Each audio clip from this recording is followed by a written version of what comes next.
And I'm telling you, people can deny this as much as I'm out of from my own family. They think black people smell. They think black people are always stealing. I'm looking at Lux. They think black people are corrupt. And you know what they say? It's their culture. It's their culture. Constantly that's who they are. And then when something happens, right? Say there's a robbery. 90% is going to be a black person.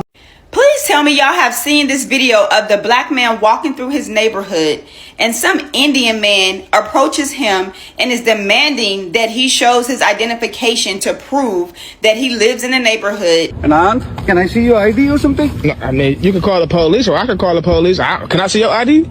Yeah. Let me see your ID. Yeah. Take out your ID and I'll take out my ID. Let me take out your ID and I'm going to take out my ID. Okay, let's... Can you get my phone? No, let's call the police. Give me your phone. Let's call the police. I'm in my own neighborhood where I live at, working in my neighborhood by my house, and I have this man asking me, do I live here? Yes. And what's your name?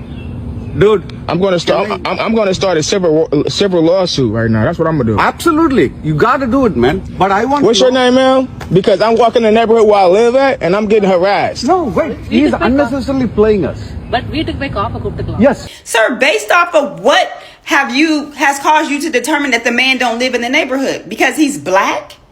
Because he's a black man? The crazy thing is, sir, y'all skin colors is damn near the same color. But the only difference is you don't see yourself as a brown person, as a minority. Crazy.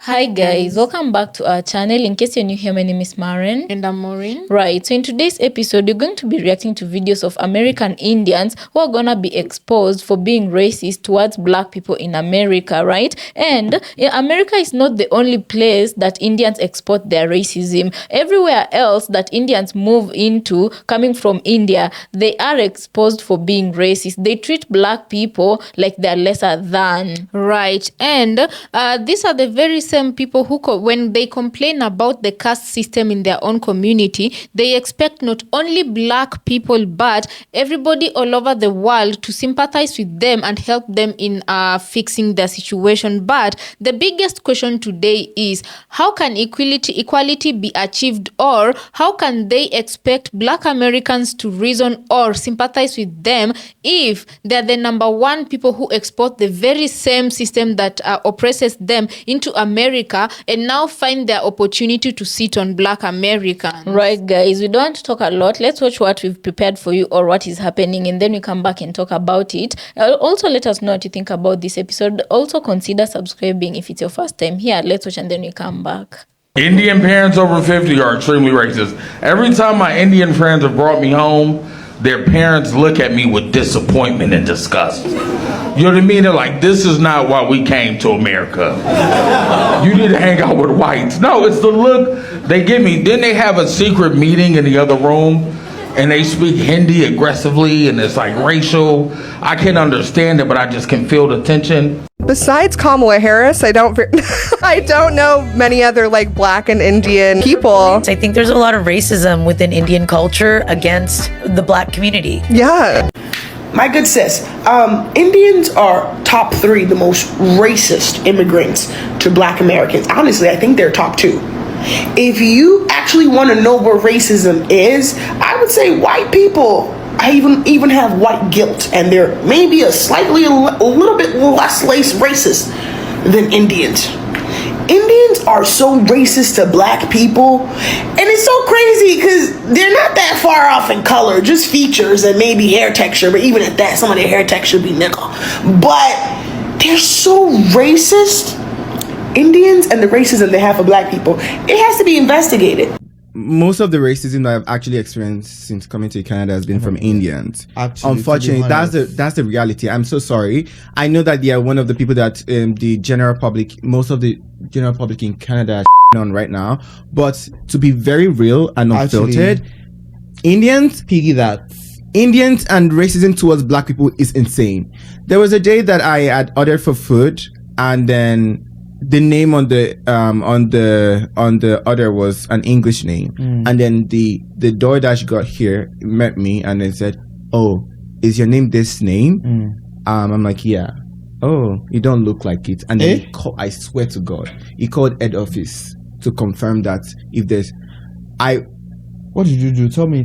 What did I you reported. Do? Of course. I But called that's- and reported. What do you mean? They refunded my money. What do you mean you don't? And they were like, they are going to deal with it. One thing I've always been curious about, and I feel like I'm not smart enough at all to fully expand my thoughts on this topic, but whenever I'm on like Instagram Reels or like any sort of app and there's like a racist post, whatever, I feel like that racism doesn't necessarily translate to real life for most groups of people, just because I feel like, yeah, like obviously black people experience racism, but like racists aren't really racist anymore.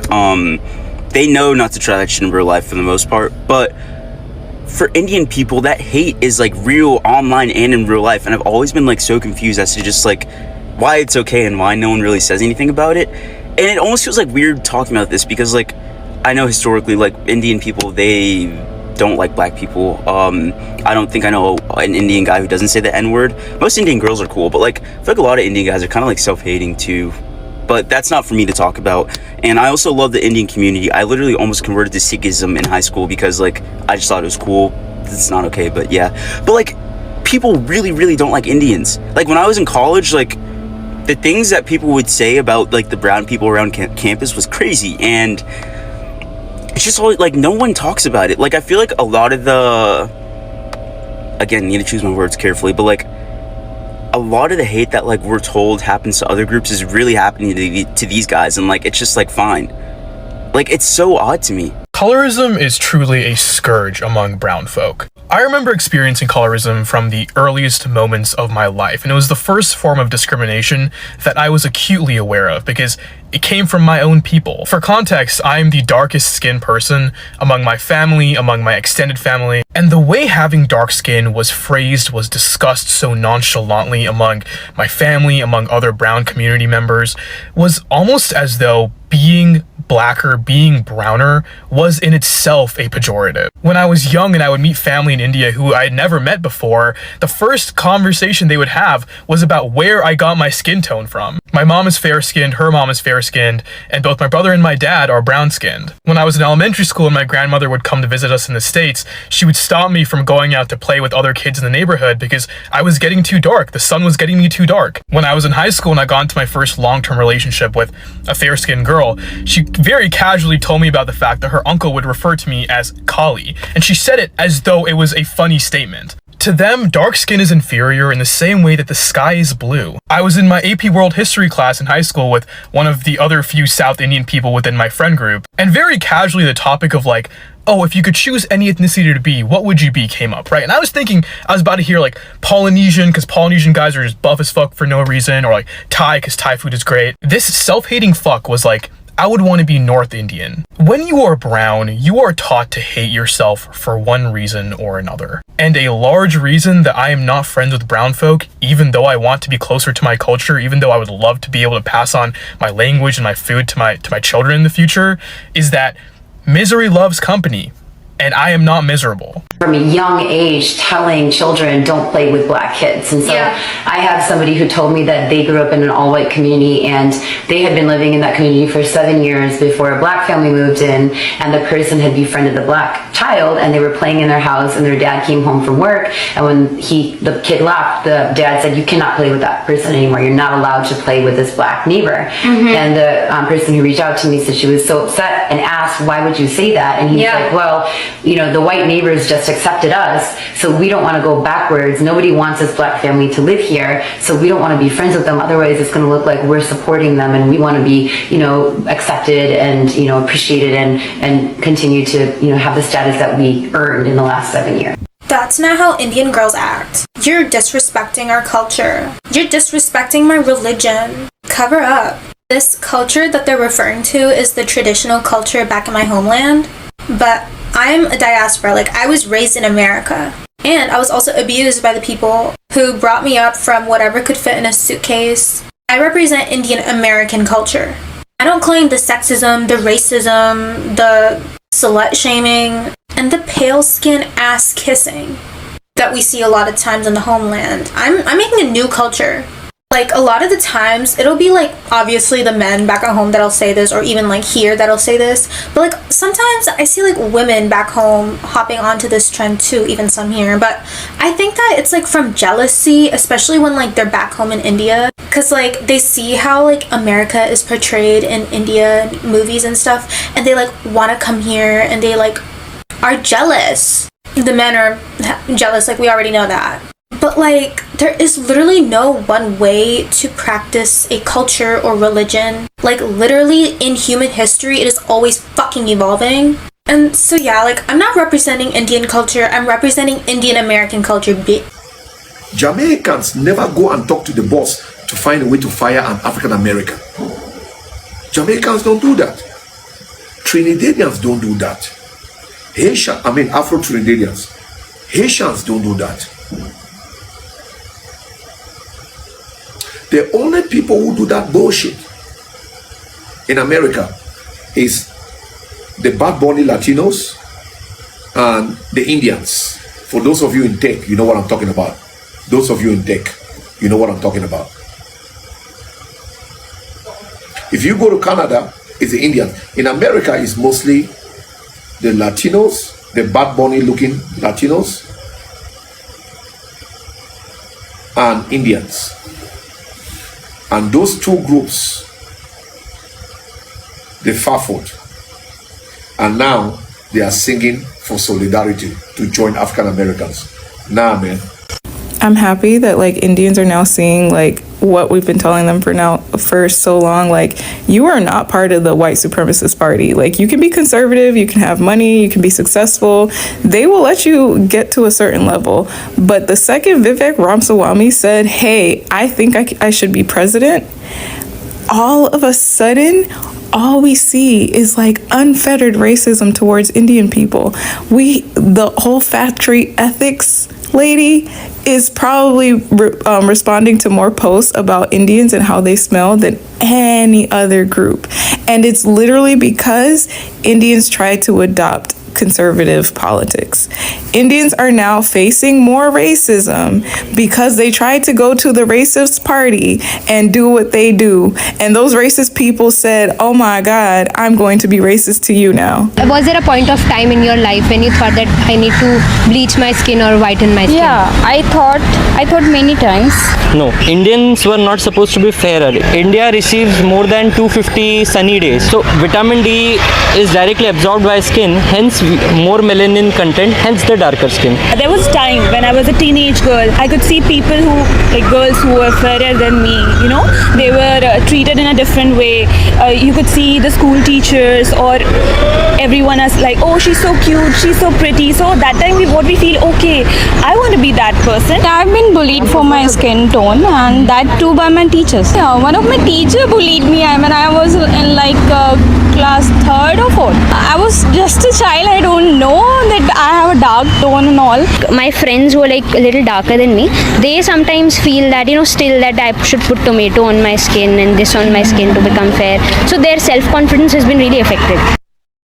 Okay, so before I started my series, I wanted to tackle this question right here.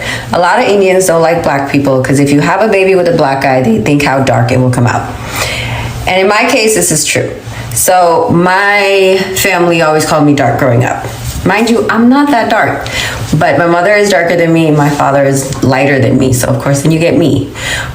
So guys, welcome back. Let us know what you think about this episode on the comment section, yeah? Let's first talk about the Indian man who still also has an immigrant accent who was harassing a black American within his neighborhood, right? This man has the audacity to want to call the cops on that black man. What he forgets is that he is not white, but he's acting white. He forgets that when the cops arrive, they're gonna be treated exactly the same, yeah? Especially in this day and age of ICE, he's the first person who the police are gonna be looking at, and it's a really bad thing because even his wife has more senses than him because she tries to get him to go back into the house, but the big baby cannot even realize that. Right. The only thing this man, I feel like, wanted to do was to assert his authority because in his mind he feels like he's superior to that black American man because he came from India, and in India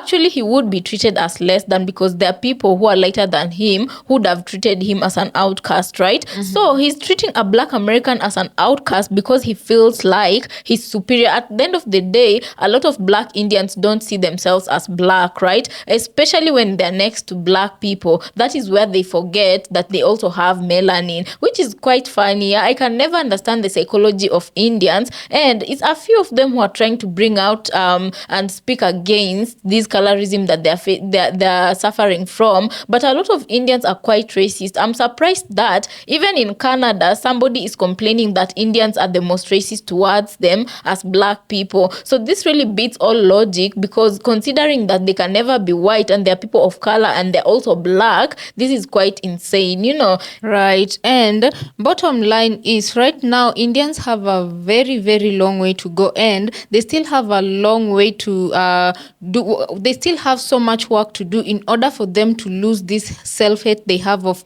themselves, and for them to start respecting each other before they can even respect communities outside of their own, right? Because this happened in America, and there was also another speaker who was speaking from Canada, and he was saying that the most amount of racism he has experienced are not even from white Canadians, but from Indian Canadians. Right. And guys, you know, this reminds me of another case. There's two well-known public figures from the Indian community, that is Gandhi and Mother Teresa, right? But even them, we've heard things about them, allegedly, that they were not very nice people, you know. And so you're looking at even their heroes, because us here in Africa, when we talk about heroes from Black American community, you hear about Malcolm X, Martin Luther King, you know. And these are people who fought for rights that has impacted even white women, that is also benefiting white women. But when you hear about Gandhi, you honestly start to understand India and its people as a whole community. Literally, my heart breaks for those ones who've seen the light, which is a small percentage out of the whole entire population, because they were colonized, and to a point where they behave and they begin to think that they are the colonizer. They behave like, what was put in their head has not gotten out. And it's quite sad that this is something that is happening even in the tiniest of nuclear families in India. That is how much of a chokehold this ideology have. And these are harmful ideologies that honestly need to be changed, because you tell me why you even banish your daughter or whoever, your relative, your children, for marrying whoever they consider is a right partner for them. But for you feel like if they ain't white, they ain't right, you know. So it's quite unfair, and it's quite unfortunate that Indians still think this way, because even here in Kenya, there was an episode we had done prior, and a subscriber was asking us, how are Indians in Kenya behaving? I would tell you this, pretty much they're all the same. They're all the same everywhere. These cats are black at night, all of them. Even here in Kenya, they do segregate themselves, and those who own apartments in the upscale parts of Kenya, they usually refuse residency to Kenyans who can actually afford and rent and pay for those places, you know. So they usually seclude themselves for the most part. Right now, it is 2026, and quite honestly, I really don't know what it will take for Indians to change how the world sees them, because this is deeply ingrained in their culture and their religion. And it just breaks my heart. With all this internet, with all this social media, they still choose to have a boxed way of thinking. Yeah. Anyway, guys, let us know what you think about this episode. Also, consider subscribing if it's your first time here, and we'll catch you on our next episode. Thank you so much for always tuning in.